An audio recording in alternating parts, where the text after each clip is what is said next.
নমস্কার বন্ধুরা, যোজনা হেল্প বাংলা চ্যানেলের আরও একটি নতুন ভিডিওতে আপনাদের সকলকে স্বাগত জানাই। অস্থায়ী ও চুক্তিভিত্তিক কর্মীদের জন্য রয়েছে বিরাট বড় সুখবর। আমরা সকলেই জানি 2024-এর শুরু থেকেই চুক্তিভিত্তিক কর্মীদের বেতন বৃদ্ধি হয়েছে একাধিকবার।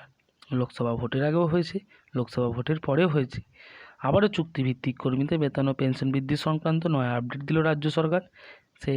আর তার পরিপ্রেক্ষিতে নয়া বিজ্ঞপ্তি জারি করলো অর্থ দপ্তর। তো কাদের ক্ষেত্রে করা হলো এই বৃদ্ধি, অর্থাৎ বেতন ও পেনশন বৃদ্ধি, এবং কবে থেকে এই বর্ধিত বেতন বা পেনশন কার্যকরী হবে তা সম্পূর্ণ বিস্তারিত জেনে নিন আজকের এই ভিডিও থেকে। আপনি যদি একজন চুক্তিভিত্তিক কর্মচারী হয়ে থাকেন তো অবশ্যই আপনার জন্য ভিডিওটি অত্যন্ত গুরুত্বপূর্ণ। আর ভিডিওটি স্কিপ না করে প্রথম থেকে শেষ পর্যন্ত দেখুন। চ্যানেলে নতুন হলে অবশ্যই চ্যানেলটি সাবস্ক্রাইব করে নেবেন। পশ্চিমবঙ্গে সরকারি কর্মীদের মাঝে মধ্যেই সুখবর দেয় রাজ্য সরকার। সরকারি কর্মীদের জন্য ভাতা বৃদ্ধি থেকে তাদের বেতন বৃদ্ধি, সরকারের ঘোষণা শোনার অপেক্ষায় থাকেন প্রায় লাখ লাখ কর্মী। সকলেই অপেক্ষায় ছিলেন পুজোর আগে সরকার নিশ্চয়ই কোনো নতুন ঘোষণা করবেন, আর হলোও তাই। সরকারি কর্মীদের অবসরকালীন ভাতা বৃদ্ধির ঘোষণা করল মমতা বন্দ্যোপাধ্যায়ের সরকার। আর এই ঘোষণা শোনার পর সরকারি কর্মীদের খুশির অন্ত নেই, মুখে ফুটেছে চওড়া হাসি। কাদের জন্য অবসরকালীন ভাতা বৃদ্ধি করলেন মুখ্যমন্ত্রী, কবে থেকে বর্ধিত হারে ভাতা পাবেন, এ সংক্রান্ত বিস্তারিত জেনে নিন আজকের এই ভিডিওতে। গত সপ্তাহে খুশির খবর পেয়েছিল রাজ্যে কর্মরত সিভিক ভলেন্টিয়াররা। সরকার তাদের পুজোর বোনাস বৃদ্ধির ঘোষণা করে, আর এই ঘোষণা সামনে আসার পর বেজায় খুশি হয়েছিলেন সিভিক ভলেন্টিয়াররা। তবে উপহার সেখানেই শেষ নয়, আবার সিভিকদের জন্য গুরুত্বপূর্ণ ঘোষণা করল নবান্নর তরফে।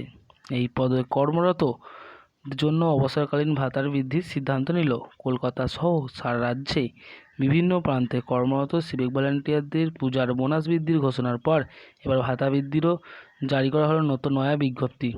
সম্প্রতি বুধবার দিন রাজ্য সরকার একটি বিজ্ঞপ্তি জারি করে। সেই বিজ্ঞপ্তিতে উল্লেখ করা হয়েছে কলকাতা পুলিশ ও রাজ্য পুলিশের অধীনস্থ সিভিক ভলেন্টিয়ারদের অবসরকালীন ভাতা অবসরের সময় এককালীন টাকার অঙ্কটি বৃদ্ধি করা হয়েছে।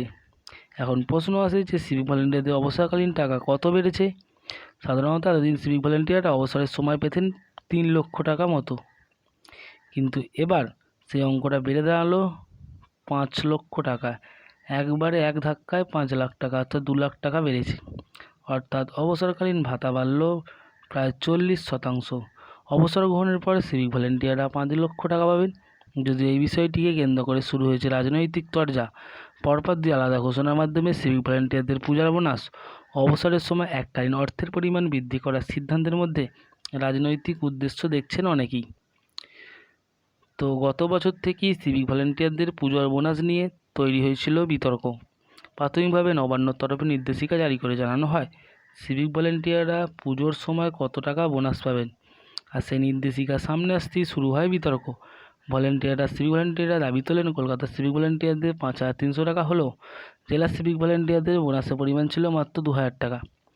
তা নিয়ে বৈষম্য পক্ষপাতিত্বের অভিযোগ করেছিলেন বিরোধী দলনেতা শুভেন্দু অধিকারী। তিনি রাজ্য সরকারকে আক্রমণ করে বলেন, কলকাতার সিভিক ভলেন্টিয়াররা যেখানে 5,300 টাকা বোনাস পান, সেখানে জেলা ভিত্তিক সিভিক ভলেন্টিয়াররা কেন এত কম পরিমাণ বোনাস পাবেন, অর্থাৎ কেন বোনাসের অর্থ থেকে বঞ্চিত থাকবেন। এরপর মুখ্যমন্ত্রী আশ্বাস দিয়েছিলেন যে কলকাতা পুলিশের সিভিক ভলেন্টিয়ারদের মতোই রাজ্যে অন্য জেলায় কর্মরত সিভিক ভলেন্টিয়ারদের পদে পুজোয় সমান অর্থের বোনাস পাবেন, কোনো প্রকার বৈষম্য হবে না। চলতি বছর জানুয়ারি মাসেই সেই বর্ধিত বোনাসের অঙ্কটি পান সিভিক ভলেন্টিয়াররা। অর্থাৎ এবছর থেকে সকল সিভিকদের জন্য পুজোর বোনাস 6,000 টাকা করা ঘোষণা করা হয় নবান্নের তরফে।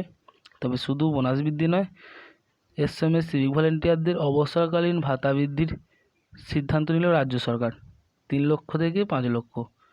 তো বন্ধুরা, এই ছিল আপডেট। যদি ভিডিওটি ভালো লাগে অবশ্যই চ্যানেলটি সাবস্ক্রাইব করবেন এবং পাশে থাকবেন। ধন্যবাদ।